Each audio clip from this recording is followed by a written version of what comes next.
सुब्हानक ला इल्म लना इल्ला मा अल्लमतना इन्नका अंतल अलीमुल हकीम। नहमदुहु व नुसल्ली अला रसूलिल करीम, अम्मा बाद। फ़अऊज़ु बिल्लाहि मिनश शैतानिर रजीम। बिस्मिल्लाहिर रहमानिर रहीम। या अय्युहल्लज़ीना आमनु उद्खुलू फ़िस्सिल्मि काफ़्फ़ा। सदक़ल्लाहुल अज़ीम।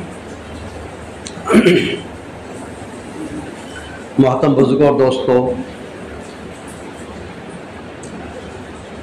अल्लाह ताला ने अपने दीन को मोहम्मद रसूलुल्लाह सल्लल्लाहु अलैहि वसल्लम पर मुकम्मल कर दिया और ये कह दिया है कि अल-यौमा अकमलतु लकुम दीनकुम। ए मोहम्मद सल्लल्लाहु अलैहि वसल्लम, आज के दिन मैंने इस दीन को तुम पर मुकम्मल कर दिया। क़यामत तक सारी इंसानियत को इसी दीन पे चलने में कामयाबी मिलने वाली है। किसी और दीन को अल्लाह कबूल नहीं करेगा। इसकी सबसे पहली आयत है इक़रा बिइस्मि रब्बिकल्लज़ी खलक़, कि पढ़ अपने रब के नाम से जिसने तुझे पैदा किया। और इसके आखिर आयत है अल-यौमा अकमलतु लकुम दीनकुम। ये धागे के दो सिरे हैं, एक सिरा है इक़रा बिइस्मि रब्बिकल्लज़ी खलक़ और इसका दूसरा सिरा है अल-यौमा अकमलतु लकुम दीनकुम। और इस दोनों सिरों पर कायम रहना, वहाँ से निकल कर यहाँ तक उसकी आखिरी सांस तक उसके जितने उसूल ज़ाब्ते बताए हैं, जो अहकामात बताए हैं, जो शरीयत के अहकामात है, उस पर कायम रहना, इसका नाम है इहदिनस सिरातल मुस्तक़ीम। आदम अलैहिस्सलाम से लेकर हुज़ूर अकरम सल्लल्लाहु अलैहि वसल्लम तक जितने अहकामात थे, जितनी किताबें थी, जितनी शरीयतें थी, जो भी था, ये सब का सब मुहम्मदुर रसूलुल्लाह सल्लल्लाहु अलैहि वसल्लम की शरीयत में आकर जम हो गया। आदम अलैहिस्सलाम से लेकर हुजूर तक जितने नबी अलैहिस्सलाम तशरीफ़ लाए, जो जो अहकामात थे, जो जो आसमानी किताबें थी, तौरेत, ज़बूर, इंजिल, कुरान पाक और दिगर आसमानी सहीफ़े, ये सब के सब आके फरमाया उस इस्लाम के अंदर आकर वो जम हो गए। शरीयत में आके जहाँ पर अल्लाह के नबी सल्लल्लाहु अलैहि वसल्लम की शरीयत आई, वहाँ पर सारी शरीयतें मनसूख कर दी। इसी पर कायम रहना, यही है सिरातल मुस्तक़ीम, इहदिनस सिरातल मुस्तक़ीम, सीधा रास्ता। ये रास्ता किसका है? मिनन नबिय्यीन व सिद्दीक़ीन व शुहदा व सालिहीन का रास्ता है। इस रास्ते पे चलने वालों को पर इनाम का अल्लाह ने वादा किया है कि जो लोग इस रास्ते पे चलेंगे वो फरमाया इनाम याफ्ता होंगे, वह हिदायत याफ्ता होंगे, अल्लाह के पास उनका मुकाम होगा। वो कौन है? वो फरमाया कि मिनन नबिय्यीन, एक नबी की जमात, जो आदम अलैहिस्सलाम से लेकर हुज़ूर अकरम सल्लल्लाहु अलैहि वसल्लम तक जितने अंबिया अलैहिस्सलाम दुनिया में तशरीफ़ लाए, वो सब हक़ थे, वो सब बिल्कुल मासूम थे, वो सब अपनी अपनी शरीयत और अपने अपने अहकामात लेकर दुनिया पे आए। ये एक नबीयीन की जमात है जिस पर अल्लाह रब्बुल इज़्ज़त ने इनाम का वादा रखा है। हम नमाज में जो बोलते हैं ना कि वला ज़ालिन आमीन, अल्लाह ये जो कुछ हमने मांगे है वो सब उसको कबूल कर ले, तो ये वही है कि दिन ये कि मिनन नबीयीन की जमात है। आदम अलैहिस्सलाम से लेकर हुजूर तक जितने नबी आए वो सब के सब नबी की एक जमात है जिस पर अल्लाह ने इनाम का वादा किया है। हम बोलते हैं कि इहदिनस सिरातल मुस्तक़ीम सिरातल लज़ीना अनअमता अलैहिम, हमको उन लोगों के रास्ते पर चला जिस पर तुमने अपना इनाम रखा है। तो इनाम अल्लाह का ये चार जमातों पर है। तो कौन सी जमात है? एक मिन नबिय्यीन की जमात है। हज़रत आदम अलैहिस्सलाम से लेकर हुज़ूर अकरम सल्लल्लाहु अलैहि वसल्लम तक तमाम 1,24,000 कम बेश अंबिया अलैहिस्सलाम है। ये वो जमात है जिस पर अल्लाह का इनाम का वादा है। मिनन नबिय्यीन और सिद्दीक़ीन, जो सच बोलने वाले। दुनिया के अंदर जितने लोगों ने आज तक सच बोलकर चले गए, आज दुनिया में जितना सच बोल रहे हैं और क़यामत तक जितने लोग आएंगे सच कहेंगे, वो सब सिद्दीक़ीन में शुमार होंगे। सिद्दीक़ रज़ी अल्लाह, हज़रत अबू बकर सिद्दीक़ रज़ी अल्लाह तआला अन्हु, ये सबसे बड़े सहाबी है। नबी के बाद सबसे बड़ा ऊँचा मुकाम इनका अल्लाह ने इनको दिया हुआ है और सिद्दीक़ का लक़ब इनको अल्लाह ने दिया हुआ है। और बात के सच्चे थे, जो बोलते थे वो हो जाता था, जो बोलते थे वो करके रहते थे। बात में सच्चाई थी, इतना सच बोले कि सच बोलते बोलते अल्लाह रब्बुल इज़्ज़त ने इनको सिद्दीक़ का लक़ब अता फरमा दिया। एक मरतबा जंग के मौके पर से वापस आ रहे थे तो एक बच्चा उनके करीब गया, वो अपनी एक जंग की धुन में आ रहे थे। तो बच्चे से मुलाकात हुई, बच्चे ने से ये कहा कि मेरे अब्बूजान है, मेरे जब अब्बूजान पीछे से आ रहे जब जंग से वापसी हो रही थी तो वो बच्चे ने कहने लगा मेरा अबू जान कहाँ है, क्या वो पीछे से आ रहे हैं? तो ये अपने आप में नहीं थे, एक धुन सवार थी इन पर। उसी वक्त उनकी ज़बान से जुमला निकला कि हाँ वो पीछे से आ रहे हैं, जबकि वो जो आने वाले जिसके बारे में तस्करा चल रहा था वो उनका इंतकाल हो चुका, वो शहीद हो चुके थे। और उनकी ज़बान से क्या निकला कि वो पीछे से आ रहे हैं। फौरन हरकत, आसमानी फरिश्ते हरकत में आ गए। अल्लाह ने जो हुक्म दिया, ऐ मलकुल मौत इसी वक्त जाओ और उन साहबी की जो तो जिस्म में वापस उनकी रूह वापस डाल दो, वरना मेरा अबू बकर जो है तो झूठ पड़ जाएगा। उसी वक्त उनके बदन में रूह डाली गई और वो पीछे से लौट कर चले आ रहे। जब आदमी सच बोलना शुरू करता है तो सच बोलते बोलते बोलते अल्लाह के यहाँ सच्चा लिख दिया जाता है। या अय्युहल्लज़ीना आमनू कुनू मअ सादिक़ीन, सच्चों के साथ रहो, सच बोलने वालों के साथ में रहो। यही तो है वो। तो कौन है सच बोलने वाले? क्या फरमाया मिनन नबिय्यीन व सिद्दीक़ीन व शुहदा व सालिहीन, और जितने सच बोलने वाले हैं ये सब उसी के ज़ुमरे में आते हैं। सच बोलते बोलते उनको लक़ब सच्चाई का मिला। तो एक जमात नबीयीन की जमात है और सिद्दीक़ीन की जमात है। जितने लोग उन्होंने फरमाया उस तारीख से आदम अलैहिस्सलाम के ज़माने से आज तक सच बोला, और आज जो सच बोल रहे हैं चाहे अपनी गर्दन पे छुरी आ जाए, क़यामत तक जितना सच बोलेंगे वो सब के सब फरमाए सच्चाई वाली जमात, और जो हक़ परस्ती की जमात है और जो सच बोलने वाले सिद्दीक़ीन की जमात है, उस जमात के ज़ुमरे में सारे लोग शामिल हो। ये लोगों के ऊपर अल्लाह का इनाम का वादा है। सिरातल लज़ीना अनअमता अलैहिम, उन लोगों के रास्ते पे चला दे जिसने जो तो क्या किया है, जो हक़ पे थे, जो सच्चाई पे थे, जिस पर अल्लाह आपने इनाम का वादा रखा है। का ये दूसरी जमात है, पहली नबी की जमात है और दूसरी सिद्दीक़ीन की है, और तीसरी जमात है फरमाया शुहदा की जमात है, जो दीन के नाम पे मर मिटने वाले हैं। अल्लाह का जो कलमा बुलंद करने के लिए अपने आप को वो हमेशा अपनी जान और माल के साथ अपने आप को वो तैयार रखते थे। वो दिन और रात वो ये नहीं देखते थे, वो ये देखते कि मेरी जान ये मेरी है तो कितनी कीमती है, और वो जो कुछ होता वो सब कुर्बान कर देते थे। और इतना कुर्बान करे कि आखिर हालत में अपनी जान को ख़त्म हो जाना पसंद करे, लेकिन इस्लाम पर आँच आने देना पसंद नहीं करे। इस्लाम को कुछ हो जाए, इस्लाम पर कोई जो तो आँच आ जाए और इसकी ये मिट जाए या ये ख़त्म हो जाए, हम जिंदा रहना पसंद नहीं करेंगे। हम शहादत को गले लगा लेंगे, लेकिन इस्लाम पर आँच आने नहीं देंगे। ये गर्दन को झुका देंगे, ये गर्दन को काट के हम उसके सामने पेश कर देंगे, लेकिन हमारे जीते जी इस्लाम पर कोई हुफ उठे, इस्लाम पर कोई जो आँच आ जाए, इस्लाम हम जिंदा है और इस्लाम मिटे, हम जिंदा है और इस्लाम के ऊपर कोई उंगली उठे, हम इसको पसंद नहीं करते। हम इसको पसंद करते हैं कि गर्दन चली जाए तो परवाह नहीं, और अल्लाह से हशर के मैदान में कह देंगे, ए अल्लाह ये जान दिया था और तेरा दिन मिटाने वाले मिटा रहे थे, और बातिल था जो इस दिन को इस्लाम को मिटा रहा था, लेकिन मेरी इज्जत अंदर की गैरत ने इसको पसंद नहीं किया, यहाँ तक कि मैंने अपना सर सजदे में डाल दिया, मेरे तन को, मेरे सर को मेरे तन से जुदा कर दिया, लेकिन तेरे दिन को मिटते हुए देखना मैंने पसंद नहीं किया। का यही है वो सच्चे जो तो फरमा शुहदा की जमात, जबको अल्लाह ताला इनको इनके ऊपर फरमाया अल्लाह ने वादा किया है, और यही है वो इनाम के हक, इनाम वाले जिन पर अल्लाह का इनाम का वादा है। और शहीद के बारे में ये आता है, ये फरमाया कि उलमा की सियाई और शहीद का खून कल हशर के मैदान में दोनों को तोला जाएगा। एक पल्ले के अंदर उलमा के पेन से जो उन्होंने हदीसें लिखी है, जो कुरान और सीरत लिखे हैं, उसको जो तो सियाही को एक पल्ले में रख दिया जाएगा, और एक पल्ले के अंदर जो है तो वो शहीदों का जो गर्दन से जो जिस्म से खून बहा है उस खून को पल्ले में रखा जाएगा, और दोनों का मुआवजा करेंगे, उठाया जाएगा। तो फरमाया कि उलमा के पेन की लिखने की सियाही शहीद के खून से बढ़ जाएंगे। क्यों बढ़ेंगी?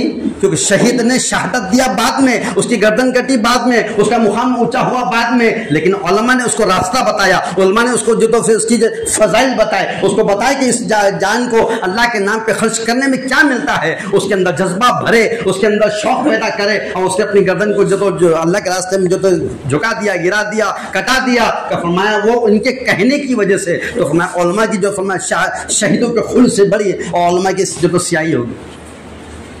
अब शहीद जब अल्लाह के नाम पे शहीद होता, खालिस शहादत का जज्बा हो, कोई गज़ ना हो, कोई दिखावा ना हो, कोई रियाकारी ना हो, कोई दिल के अंदर ऐसी दिल के अंदर कि मैं ऐसा कर डालूंगा तो मेरी वाह वाह हो जाएंगे, मेरे पीछे लोग मेरी तारीफ करेंगे, मुझे शहीद का लक़ब मिलेगा, मुझे जो तो गाजी का लक़ब मिलेगा, और मैं शहीद हो जाऊंगा तो लोग मेरे नाम के पाटियाँ गाड़ेंगे, और हर रास्ते और चौराहे और कॉलोनी के ऊपर जो तो मेरे नाम के जहाँ तो बोर्ड लगेंगे, ये फलाना रास्ता जो है, ये फलानी मंजिल जो है, ये चौराहा है, ये फलाने शहीद के नाम से मंसूब किया है। ये दिल में जज्बा, गंदा जज्बा ना हो, खालिस अल्लाह के लिए जज्बा हो कि मेरी ये जान और ये मेरा माल मेरा नहीं है। न सलात नुसूकी व महयाया व ममाती लिल्लाहि रब्बिल आलमीन। कहो कि मेरा जीना, मेरा मरना, मेरी नमाज, मेरी कुर्बानी, ये सब कुछ अल्लाह रब्बुल आलमीन के लिए। मेरी अपनी जात के लिए मैं नहीं जी रहा हूँ। दुनिया के अंदर जानवर अपने खुद के लिए जीता है, इंसान अपने खुद के लिए जीता नहीं है, या औरों के लिए जीता है, या इस्लाम के लिए जीता है। ये जो तो इस्लाम को जो तो दुनिया के अंदर आम करने के लिए, सारी इंसानियत को इससे सैराब करने के लिए, इसकी जिंदगी का मकसद यही है। कहो मेरी दिन जिंदगी का मकसद तेरे दिन की सरफराजी, इसीलिए मैं मुसलमान हूँ और इसीलिए मैं नमाजी। मेरी जिंदगी जीने का मकसद मैं अपने लिए नहीं जी रहा हूँ, अपने लिए जानवर जीते हैं, अपने लिए गैर जीता है, मैं अपने लिए नहीं जी रहा हूँ, अपने खुद के लिए नहीं जीता हूँ। इन्नल्लाह इश्तरा मिनल मुमिनीना अनफुसहुम व अमवालहुम बिअन्ना लहुमुल जन्नह, कि बेशक अल्लाह ने ईमान वालों की जान को और माल को जन्नत के बदले खरीद लिया है। मेरी नहीं है ये। अगर इस जान को जो अल्लाह ने खरीद लिया है जन्नत के बदले में, अगर मेरी जो है तो ऐसी चीज़ों पर मैं खर्च कर रहा हूँ जिसका यानी जायज़ जरूरत पे खर्च नहीं हो रही है और दिन की मेहनत में इतनी खर्च नहीं हो रही है, तो मेरी जान और ये मेरा जो माल है ये इसराफ बनेगा, ये फजुल खर्ची बनेगी। और फजुल खर्च करने वालों के बारे में अल्लाह क्या फरमाए, इन्नल मुबद्दिरीन कानू इख्वान शयातीन, जो लोग फजुल खर्च करने वाले हैं वो शैतानों के भाई है। फजूल खर्च करने वाले, अगर मेरी जान अगर मस्जिद में सजदे में लग रही है, अगर मेरी ये जान के साथ अगर मैं रुको सजदा कर रहा हूँ और तस्बीह तिलावत कर रहा हूँ और अल्लाह से दुआओं में गिड़गिड़ा रहा हूँ, इसका मतलब जान का सही इस्तेमाल हो रहा है। कल जन्नत तुम्हारा इंतजार करेगी। और अगर ये जान यहाँ पर अल्लाह का हुक्म आ चुका है, एक नमाज के लिए बुला लिया गया है, एक रोजे के लिए बुलाया है, हज के लिए बुलाया है, और मैं जाने की इस्तिताअत रखता था हज को, और मैं नमाज पढ़ने की ताकत थी मस्जिद में आने की, और फिर इसके बाद मैं अपने कारोबार के अंदर बैठा हूँ या अपनी जरूरतों में लगा हूँ या अपनी बिस्तर की मीठी नींद को छोड़ने को तैयार नहीं हो, ये अपनी जान में खयानत करने वाले हैं। ये अपने जो तो जान अल्लाह ने इनको जो दी है और जो जन्नत के बदले में खरीद लिया है, ये उसके अंदर खयानत कर रहे हैं। ये वक्त मेरा नहीं है, ये वक्त अल्लाह की अमानत है, ये मेरा नहीं है। मेरा इसमें से कितना है जो मैंने जो तो सही दीन पे इस्तेमाल कर लिया, जो जायज़ जरूरतों में कर लिया, अल्लाह के हुक्म को पूरा करने में कर दिया, और फिर अपने बीवी बच्चों के लिए कसबे हलाल कमाने के लिए इस्तेमाल कर दिया, वो मेरा है। उसको उसूल करो, उसको उसूल करेंगे तो वो दीन बनेगा। सिर्फ नमाज ही दीन नहीं और सिर्फ रोजा ज़कात हज ही दीन नहीं है, ये तो इस्लाम के अरकान है,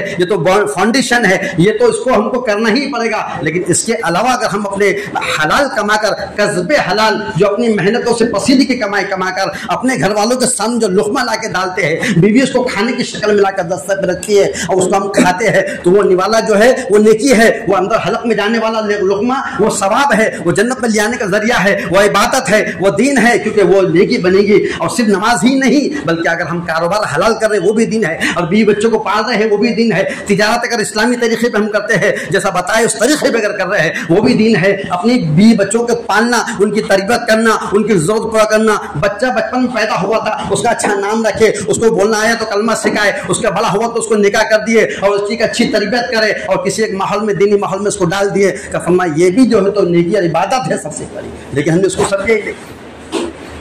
तो वो शहीद जो होगा उसका जो तो फरमाया, जब शहीद का खून जब जमीन पे गिरता है तो जमीन पे खून गिरने से पहले उसकी गुनाहों की बख्शिश हो जाती है। एक कतरा भी गर्दन में से निकला, अभी जमीन का गर्दन का फासला बहुत दूर नहीं है, अभी गिरने से पहले, जमीन पे गिरने से पहले उसके सारे शहादत के फरमाए के साथ सारे गुनाहों की माफी हो जाती है, उसकी बख्शिश हो जाती है, उसको बिल्कुल मासूम करार दे दिया जाता है क्योंकि वो शहीद हो चुका है। लेकिन उसके बाद जो कतरे जमीन पे बार बार गिरते रहते हैं वो उसके दर्जात को बुलंद करते रहते हैं। तो फरमाया कि एक जमात वो है मिनन नबीयीन, और एक है वो जमात जो सिद्दीकीन, और एक है जो फरमाया वो शहीद जो तो शहादत वाली जमात होंगी जो शहीद का दर्जा पाने वाली है। और फिर एक है जो फरमाया मिनन नबीयीन व सिद्दीकीन व शुहदा व सालिहीन, एक नेक लोगों की जमात है, एक वलियों की जमात है, एक वो जमात है जिसको अल्लाह ने अपना मुखर्रब बनाया, एक वो जमात है जिसको अल्लाह ने अपना वली कहा, एक वो जमात है जिसको अल्लाह ने फरमाया अपना दोस्त करार दे दिया गया है। फरमाया ऐसे सच्चे लोगों के साथ अपनी सोहबत को इख्तियार करो, उनके साथ सोहबत में किसी अल्लाह वालों की सोहबत में रहना, फरमाया उनके अंदर की खूबियों को अपने अंदर लेना है। बड़े बड़े अल्लाह वालों की सोहबत में रह के दिल की दुनिया बदल जाती है, दिल के अंदर जो जुल्मत थी, दिल में जो अंधेरा था, दिल के अंदर जो कालापन था, दिल जो गुनाहों की वजह से काला हो चुका था, तो फरमाया किसी अल्लाह वालों की सोहबत में, उनके जिक्र की मजलिस में बैठने से दिल फरमाया गुनाहों से ऐसा पाक हो जाता है, साफ सुथरा, जैसा कि कांच पर दाग धब्बे पड़ते हैं और उस पर मिट्टी गर्द गुबार पड़ जाती है, कपड़े से मारने के बाद वो साफ हो जाता है। ऐसा ही किसी अल्लाह वालों की हमनशीनी मिल जाती है, किसी अल्लाह वालों की सोहबत मिल जाती है, उनकी सोबत में रहने से इसकी दिल की दुनिया बदल जाती है, दिल के धब्बे निकल जाते हैं और पाक साफ और शफाफ दिल इसका हो जाता है। और इस दिल के अंदर फिर इसके अंदर अखलाक आते हैं, इसमें इकराम आता है, इसमें इखलास आता है, इसके अंदर लोगों के हक अदा करने का जज्बा पैदा होता है, इसके अंदर एक पहचान हो जाती है। क्या पहचान होती है? ये मेरी माँ है, इसने मुझे पैदा किया, ये मेरा बाप है जिसने मेरी जिंदगी मेरे लिए डाल दिया, और ये मेरी जो तो बीवी है इनका भी मुझ पर हक है, ये मेरे बच्चे हैं इनका भी मुझ पर हक है, और ये मेरे अहल आयाल है, और ये मेरे पड़ोसी है। ये कब पैदा होगा? जब दिल की जुल्मत अंदर से खत्म होगी। और दिल की जुल्मत खत्म कब होगी? जब फरमाया ये दो चीजों के जरिए से दिल जो है तो पाक साफ हो जाता है। दिल की जुल्मत खत्म करना है तो दो चीजें, हर इंसान गुनाहों का पुतला है, हर इंसान से गुनाह सर्जित हो जाती है। गुनाह बुरा नहीं है, गुनाहों पर अड़े रहना बुरा हो जाता है। इंसान गलती कर सकता है, इंसान के मायने निस्यान है और निस्यान के मायने गलती है, और गलती हो जाना कोई बुरी चीज नहीं है, इंसान के मायने ही गलती है, लेकिन उस गुनाह पर अड़ जाना ये बुरा है। शैतान से गलती हुई थी। क्या गलती थी? कि उससे अल्लाह ताला ने कहा था कि देखिए मैं आदम के पुतले के अंदर रूह भरने वाला हूँ, जैसे ही मैं इसमें रूह फूकूंगा सारे मिलकर सजदा करना, लेकिन सबने करे पर इल्ला इब्लीस, शैतान ने सजदा हजरत आदम अलैहिस्सलाम को नहीं किया। वो उससे वहां गलती हुई, और गलती के बाद फिर उसके बाद आज भी वो अपने जिद पर बाकी है, आज भी वो अपनी गलती पर उसके ऊपर अड़ा हुआ है। और लेकिन हजरत आदम अलैहिस्सलाम से जो गलती हुई, अल्लाह ने कहा कि जन्नत की सारी नेमतें तुम्हारे लिए इस्तेमाल करो, जो चाहे जा चाहे चले जाओ, लेकिन वाला तखरबाजी शजर, उस दरख्त के करीब मत जाना। उसको उठाए फिर भी खाए, और खाने बाद अल्लाह ने फिर दुनिया में भेजा है। तो गलती होना बुरा नहीं है, गुनाह हो जाएंगे, गुनाह हो जाने का बुरा नहीं है, लेकिन गुनाहों पर अड़े रहना, जिद पर अड़े रहना। फरमाया कि तौबा कर लेना, गुनाहों से तौबा कर लेना, या आदम अलैहिस्सलाम की सुन्नत है। और यूं फरमाया कि गुनाहों पर अड़े रहना और जिद पर जमे रहना, फरमाया ये तो इब्लीस का अमल है, इब्लीस का अमल बताया। इसलिए फरमाया कि जो गुनाह हमसे हो जाते हैं वो हो गए, लेकिन गुनाहों के बाद जो तो अल्लाह से माफी मांगे। तो दो चीजें हैं, दिल पर जो बोझ बन जाता है, दिल पर जो धब्बे लग जाते हैं, और दिल पर जो गुनाहों की गंदगी चढ़ जाती है, इस पर जो परत पे परत चढ़ जाती है। हदीस में आता है कि एक आदमी जब एक गुनाह करता है, उसका एक काला धब्बा छोटे से दिल पर पड़ जाता है, और दूसरा फिर गुनाह करा तो एक धब्बा लगता है। ऐसा बार बार धब्बे करते करते एक छोटा सा दिल है तवे की तरह काला हो जाता है, और फिर दिन का पानी कितने भी डालो उस पर सलाहियत नहीं करता, उसके ऊपर वो असर नहीं करता। जैसे तवे को अंधा मारे रोटी पकाने के बाद तो उसमें पानी डालते हैं तो शबनम के खतरे बन के निकल जाता है, वो गीला नहीं होता। ऐसा ही दिन की कुरान की हदीस बड़े बड़े उलमा और बड़े बड़े मुहद्दिस और मुफक्किर और मुफस्सिर लोग भी अगर बड़ी बड़ी बात करेंगे, लेकिन दिल उसको लेने वाला नहीं बनेगा। इसलिए कि दिल के अंदर जो कालापन है, इसके अंदर दिल के अंदर जो अंधेरा पड़ा हुआ है, इसमें जो जुल्मत है, इसके अंदर गुनाहों के जो धब्बे पड़े हुए हैं, वो हक बात को सलाहियत करने की ताकत नहीं रखता। तो उसको घसना पड़ेगा। जैसे तवे को हमने औंधा मारे तो उसको हम घस के उसकी कालिक निकालते हैं, तो इटकर के ढेले से उसको अच्छा घसते हैं। घसने के बाद जब पानी डाले तो वो पूरी कालिक खत्म हो जाती है, उसके बाद वो साफ शफाफ हो जाता है। ऐसा ही दिल हमारा ये दो चीज़ों के जरिए से साफ होगा। कौन सी चीज़ है? तो फरमाया एक है मौत को याद करना, दिन में से कम 25 मरतबा मेरी ये याद हो, ये फिक्र हो मुझे मरना है। और अगर मैंने सोचा मरना है तो भी मरना है, अगर मैंने नहीं सोचा उसे भूल गया तो भी मुझे मरना है, अगर मैं मान लेता हूँ मुझे मरना है तभी मुझे मरना है, और किसी ने अगर मौत का इनकार भी कर दिया तब भी उसको तो मरना है, इससे कोई बचने वाला नहीं है। तो फरमाया मौत की याद की मुझे मरना है, अल्लाह के सामने खड़ा होना पड़ेगा। आंख मेरी मौजूद होंगी मैं देख नहीं सकूंगा, और कान मेरे होंगे लेकिन सुन नहीं सकूंगा। मेरे बीवी बच्चे अहल आयाल वो चीख रहे चिल्ला रहे होंगे, वो धाड़े मार के रो रहे होंगे, वो खुद अपनी जो तो छातियों को अपने सर को पीट रहे होंगे, ये क्या हो गया। लेकिन मेरी जो तो कान होंगे सुन नहीं सकूंगा, सुन मेरे क्या मेरे आंखों मेरे आंख होंगी लेकिन मैं देख नहीं सकूंगा, और मेरे कान होंगे मैं सुन नहीं सकूंगा, और मेरी जुबान होंगी लेकिन मैं कुछ नहीं कर सकूंगा। मेरे रिश्तेदार, मेरे बीवी बच्चे और मेरे अहल आयाल और मेरे खुद के औलाद उठाकर मुझे अपने जब हम लोगों से अहल खाने से उठाकर और कब्रिस्तान में लेकर चले जाएंगे, और फिर कभी वापस नहीं लाएंगे। उस वक्त वो लोग उठा के ले जाएंगे और मैं बेबस पड़ा हूँगा, हाथ होंगे लेकिन मैं उनको पकड़ नहीं सकूंगा, पैर होंगे लेकिन मैं उससे रुक नहीं सकूंगा। उठा के बेबस बेयार गले में डाल देंगे, एक बिस्तर भी वहां पर नहीं होगा, एक तकिया भी वहां पर नहीं रखा होगा, और फिर उस कब्र को ढक देंगे और वहां पर अंधेरा होगा। यहाँ तो अगर हमारे नेट की जीबी खत्म हो गई, नेट खत्म हो गया तो एक आधा घंटा 2 घंटे के लिए तो बेचैनी हो जाती है। वहां कौन सा नेट काम आएगा? क्या फरमाया नमाज के पढ़ने का नूर वहां काम आएगा, कुरान की तिलावत का नूर उस कब्र में काम आएगा, दिल के अंदर ईमान का नूर होगा वो नूर वहां काम आएगा। अच्छे अमाल की जो नतीजा करके आएंगे वो सारे कब्र के अंदर मुर्दों को लेके घेर लेते हैं। इधर से सीधे हाथ की तरफ से नमाज, इधर से कुरान, इधर से रोजा, इधर से सदका, इधर से कुरान की तिलावत का, और आखिरी कोने में पैर की तरफ एक सब्र खड़ा रहता है और कहता है कि अल्लाह का शुक्र है तुम सब ने बचा दिया। अगर कहीं कम पढ़ते तो मैं अब इस जानिब पर जाके पढ़ने में झुक जाता, या उनको अपनी नेकी के जरिए से उसको जवाब दिलाता। अल्लाह का शुक्र है हशर के मैदान में कमाऊंगा, अल्लाह हमसे अमल करने की तौफीक दे।